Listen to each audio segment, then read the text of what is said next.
My name is Leslie Tyler, and I will be talking with you today regarding a health promotions campaign project entitled Raising an Awareness of the Rights of the Unborn. Our broad goal for today is creating an awareness of the rights of the unborn, and I will do this through the reading of Psalms 139, verses 13 through 14, to create this awareness. For you created my inmost being, you knit me together in my mother's womb. I praise you because I'm fearfully and wonderfully made. Your works are wonderful. I know that full well. Now, the picture that you see here is from an article in a Harvard Law Journal, which concludes the preborn child is a constitutional person. The basic principles of this marketing campaign include product, which consists of knowledge, and I will be giving you several facts today to back this up. Price, which can be a loss of life. Place, which is the college campus.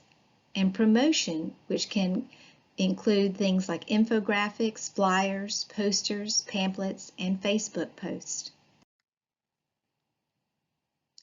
Dr. Ben Carson has been quoted as saying, "As a surgeon, I have operated on infants pre-birth. I can assure you that they are very much alive." And he is referring to the pain that babies feel during abortion. And I wanted to give you several facts regarding abortion. Now, because the reporting is involuntary, the Centers for Disease Control, or the CDC, says that their reports undercount the actual number of abortions that have occurred in the United States. It is estimated that there have been at least 65 million abortions. In 2016, California, Maryland, New Hampshire, and the District of Columbia, for whatever reason, did not report to the CDC for that year. The consequences of Roe v. Wade, according to the Guttmacher Institute, were 61,628,584 total abortions since 1973 in the United States. This statistic is based on numbers from 1973 all the way to 2017, with 3% added for the Guttmacher Institute's estimated possible 3 to 5% undercount for 1973 through 2014. Another 12,000 per year has been added for 2015 through 2019 for abortions from providers the Guttmacher Institute says it may have missed in 2015 through 2017 counts as of January of 2020.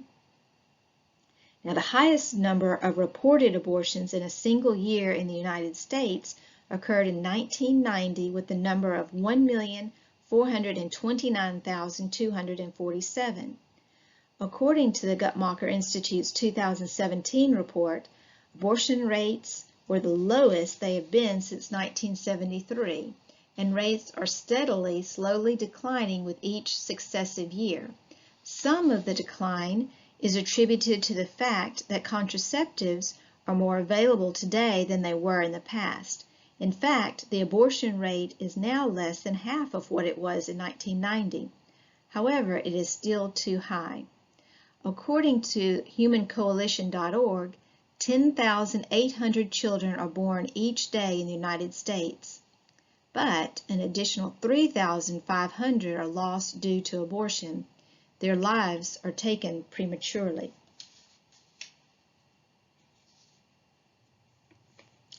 Unintended pregnancies result in 42 million induced abortions per year worldwide. And here you see this picture that says in the world there are 42 million abortions per year with 115,000 per day and 1.3 abortions per second. Unsafe abortions account for 25 million per year, of which most occur in developing countries. Unsafe abortions account for complications in 7 million women per year. Unsafe abortions is one of the leading causes of death during pregnancy and childbirth. They account for 5 to 13% of all deaths during that period. There are benefits of going from an uninformed view to an informed view, which we will experience that today, and it could be a change in the sexual behavior of college students as well as a change in how faculty and staff discuss abortion or right to life issues. Our specific prioritized groups will be the college community, specifically undergraduates, graduate students, faculty, as well as staff. Settings in which the targeted behavior should occur will be on college campuses, ideally through conversations between fellow students, as well as academic engagement between faculty and students. Our agents of change will be the faculty and staff could have flyers in their offices readily available to give to students. Also, having posters displayed on bulletin boards throughout the various colleges would be advantageous to promote change. There are 6 key constructs that I wanted to mention today. I'll mention the first 3 on this slide. Number 1 is the sexual misconduct leading to unplanned pregnancy and abortion. Number 2, less unplanned pregnancies and more awareness of the rights of the unborn leading to a decrease in abortion rates. And 3, knowing someone personally that has been affected physically and emotionally from having had an abortion will tend to decrease the sexual misbehavior, or at least increase the use of safe birth control methods. And I wanted to read this poem that's by Amy Campbell. It's entitled, Why Mommy? I was a life I could feel, I could love, I lived. My home was dark, warm, and nurturing. I could hear your voice, feel your pain, touch your inner being. Through an act of what I thought was love, you conceived me. When you cried, I wanted to make it all right. I knew when you were suffering and hurting so badly, I wanted to say, Mommy, it's all right. I love you. I longed to see your face smiling down at me. Then I had a nightmare, one I never survived. Cold steel intruded my home. It grabbed me and wouldn't let go. The pain was too much to bear. I cried out to you, Mommy. I needed your help. I was sure that you would help me, but you didn't answer. The claws kept ripping at my skin. I never understood why you let them hurt me, Mommy. I only wanted to love you. If you had only given me the chance, Mommy, if only I had rights too.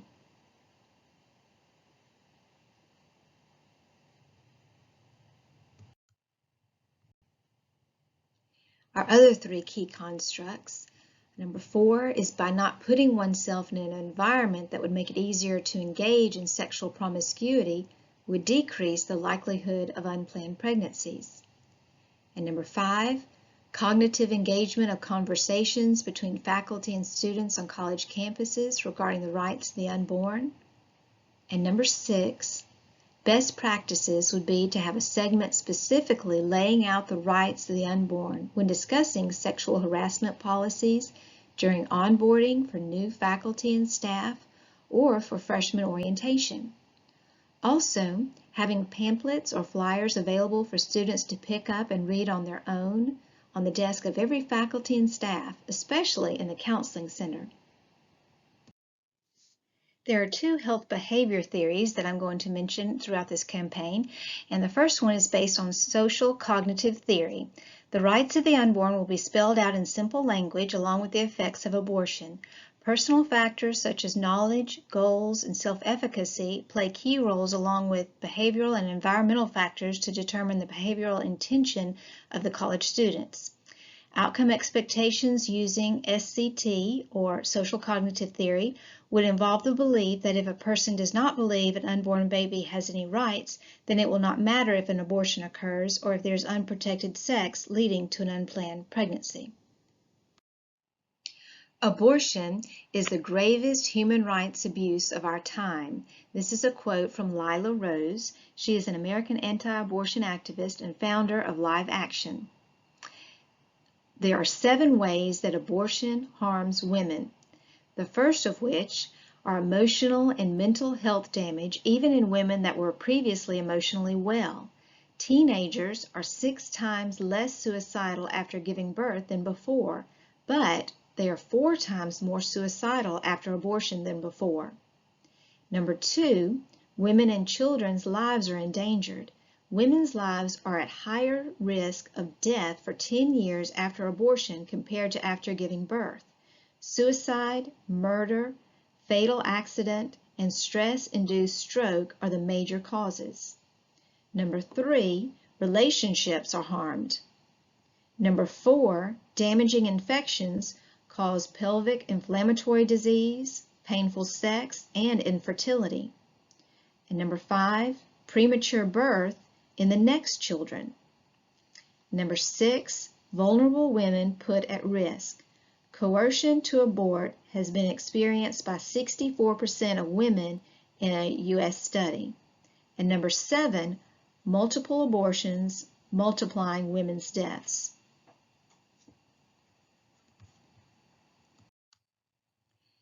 Now the second health behavior theory that I wanted to mention today is theory of planned behavior. Human behavior is guided by 3 considerations: behavioral beliefs, normative beliefs, and control beliefs. Behavioral beliefs, which are beliefs about the likely consequences of the behavior. Normative beliefs, which are beliefs about the normative expectations of others. And control beliefs, which are the beliefs about the presence of factors that may facilitate or impede the performance of behavior. An example of a behavioral belief could be something like this.